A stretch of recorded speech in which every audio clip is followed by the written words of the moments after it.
Всем привет и друзья! Небольшое включение с нашей деревни. Сегодня 8 ноября, Дмитриев день, если я не ошибаюсь. И вот смотрите, у нас какой гость с утра. Такой крупные хлопья снега такие падают. Просто смотрю через окно и захотелось просто вам показать. Посмотрите как будто прорвало небо. Умка там лежит даже и не просится никуда. Тоже про плохую погоду. Не хочется никуда идти.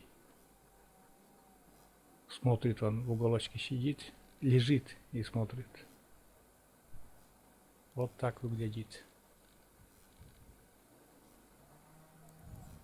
погода у нас в Коми, в республике Коми на 8 ноября.